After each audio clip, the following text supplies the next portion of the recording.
Sejam bem-vindas à 5ª edição do Mindset Convida. Um prazer receber vocês aqui mais uma vez no Royal Tulip.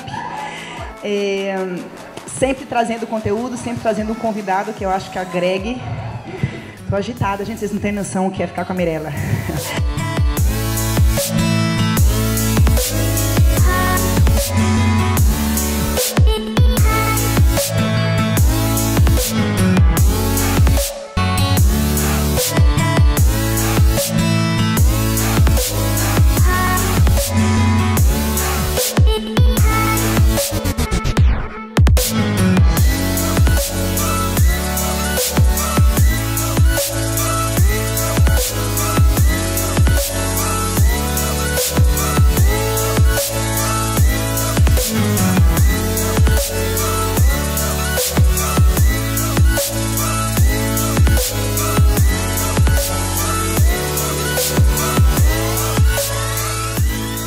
Trabalho que a gente tem para estar ali todos os dias, para postar, para tratar esse conteúdo, é muito grande. Porque a responsabilidade que a gente tem de colocar tudo ali dentro é enorme. Eu estava comentando até no outro, no Mindset Convida, que foi com os pais, do tamanho do público teen que eu tenho.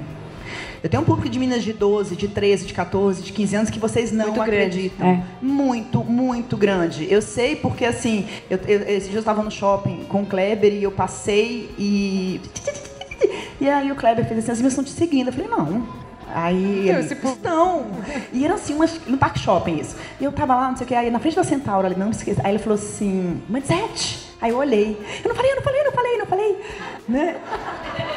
E aí eu falei assim, não, então sou eu. E aí, claro que eu tive que fazer uma foto no Stories e eu fui obrigada a marcar todos. Meu telefone saiu passando de um por um. Pera, falta eu. Todos. Não sei quem viu essa foto, mas eram todos. A roupa não sei quem. Eu fiquei lá esperando, elas, peraí, falta eu.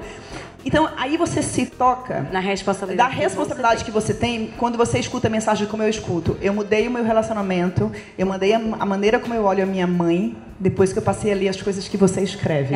Outra coisa que antes, quem é antigo sabe, eu escrevia uns desabafos valendo. Sentava no trono e minha amiga era... o joelhinho vermelho e o dedinho ali desabafando, não tava nem aí pro que... Porque eu não tava nem aí. Hoje a ficha caiu e eu não posso mais falar do jeito que eu falava. Eu não posso mais desabafar do jeito que eu desabafava. Até porque tem uma responsabilidade sobre meu filho.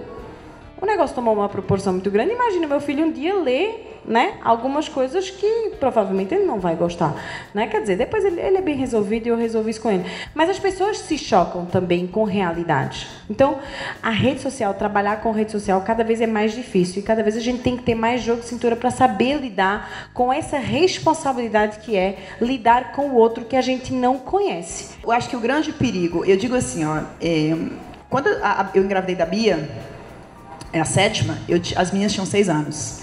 7ª. Então, assim, eu percebi que existia muita coisa para eu aprender e muita coisa para eu passar também. Porque na internet tem muita opinião, pouca informação. Por isso que eu busco conteúdo com pessoas, eu sou sempre respaldada de psiquiatra, psicólogo, nutricionista, porque eu acho que vocês precisam de informação. Como você lida com as críticas em relação à criação dos seus filhos? Então, no começo me chateava muito. Claro, né? Você leva um supetão assim de crítica de gente que sequer conhece você. Como assim, né? Mas é a tal história. Você vai se acostumando, você vai olhando para as coisas e hoje é assim. Tô nem aí. O que é que eu vou fazer? Eu não consigo Para explicar. Eu não consigo passar da tela do celular e chegar lá na cara da pessoa e dizer assim, amiguinha, relaxa, cuida da tua vida porque eu tô cuidando do meu filho. E se ele cair, vai por mim, ele do chão não passa.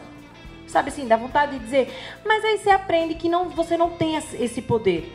E você está se expondo e esse é o ônus da exposição. Mas o bônus, ele é tão infinitamente maior que aí você aprende a não valorizar. Essa crítica, ela faz parte. Muitas vezes eu penso assim, quem critica das duas, uma, das três, não sei, vou raciocinar agora. Ou não é mãe, ou morre de vontade de ser mais descontraído e não consegue, aí critica quem é. Ou não sei.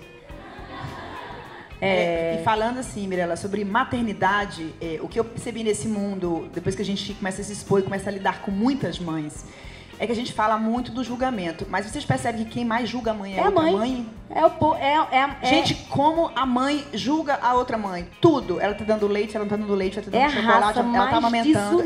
Gente, é incrível isso. Então, assim, independente do que você fizer, vai ter um que vai falar. Vai! Sempre, sempre. E assim, eu acho... E o que gera isso?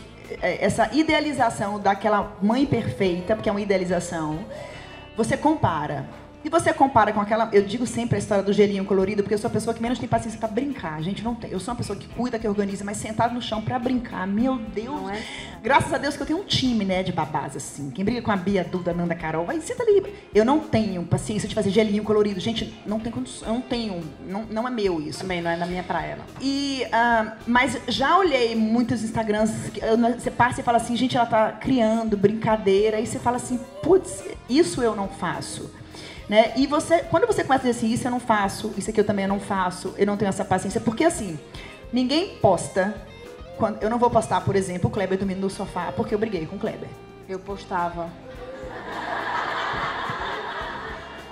Não, ele nunca dormiu no sofá, cara, tá, eu gente? Juro por Deus, ó, tem uma foto lá bem atrás, que eu tô fazendo a mala. Eu não sei quem vai lembrar isso. Saulo está deitado na cama, de perna cruzada, assistindo televisão e eu estou descendo a linha no comentário, na legenda. Eu estou descendo a linha. E não sei o que, reclamando dele. Uhum. Isso não tinha nem eu nem pensava que Bruninho Então, mas você concorda que hoje em dia ninguém mais posta essa parte? Se eu fizer isso hoje, meu marido pra já vai ser crucificado quando passar na frente, né? Na rua.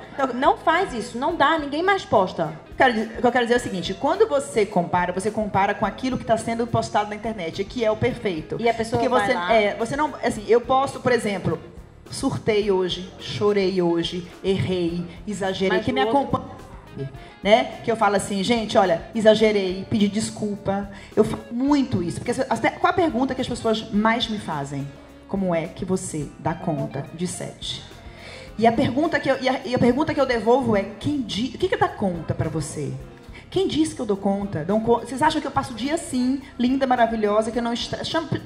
Eu vou fazer uma de 7 convida com 7, sentar aqui.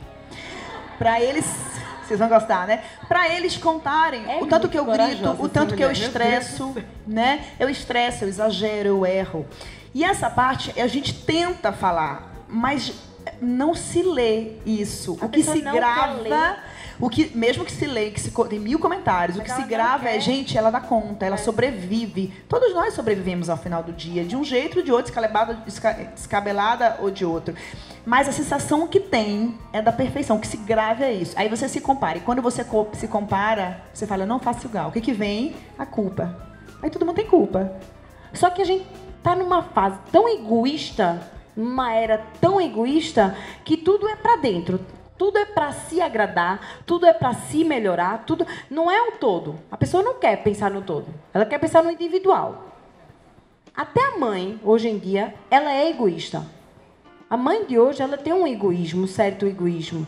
E aí ela vive naquela briga da culpa e do eu. Você sabe que eu ouvi uma vez da doutora Laura Gutman, ela é uma psicóloga argentina, maravilhosa, adoro.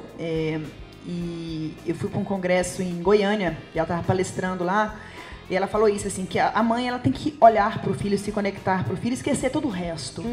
Existe um período, pelo menos até um ano, que você tem que estar ali. Tem que estar presente. Ela faz uma comparação. Pensa você dentro de uma caixa d'água, dentro daquela água quentinha. O seu filho está na mesma caixa que você. Se a água está quente e ele chora, você sabe que a água está quente, porque você está na mesma caixa que ela. Se esfria, você sabe, porque você está junto. Pensa numa fusão emocional, porque você está vinculado àquele bebê veio daqui. A gente começa a ouvir mãe, pai, sogra, todo mundo, amigo, a blogueira e tudo, e você sai daquela caixa. E se perde.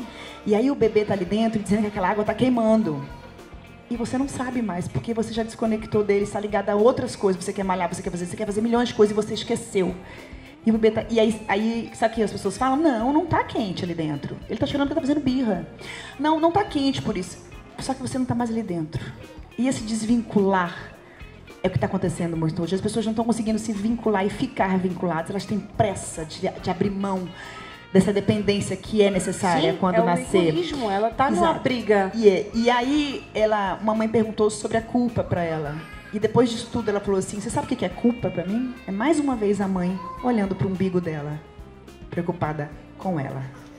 Putz, depois que eu vi aquilo assim, sabe? Porque é isso, se você tá ali conectado, cuidando do seu bebê, você sabe.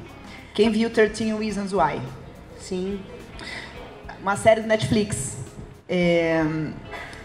Essa coisa de legitimar o sentimento parte também pro adolescente. Sabe aquela coisa, mãe, fulano não quer ser mais a minha amiga. Você fala, que bobagem, você tem um monte de amiguinha. Isso, não valorizar então, o que... Isso, legitimar o sentimento, principalmente do adolescente, é extremamente importante, muito importante. Então, quem filha tem adolescente de 11... É muito importante você... Então, essa coisa de legitimar sentimento, de nomear as coisas, dizer, sinta, pode sentir. Não é feio você sentir a raiva, o ciúme, o ódio. Você sente medo, culpa, erro. Quantas vezes eu falei assim, gente, extrapolei, estava exagerada. Eu exagerei, eu estava estressada, gritei, desculpa. Ou pedi desculpa. Faço muito isso. Quantas vezes a gente erra e não pede desculpa para dizer assim, não vou dar meu braço a torcer para não perder a moral. Não, você precisa chegar e dizer, errei. Desculpa, filho. Mamãe estava irritada, estava mais estressada. Eu faço muito isso com o Matheus. Porque se você não mostra medo, ciúme, não mostra raiva, não mostra nada disso, eles acham que o que eles sentem é errado. Porque a minha mãe é perfeita, não sente, então se eu estou sentindo é errado. Ninguém desliga sentimento, ninguém tem botão.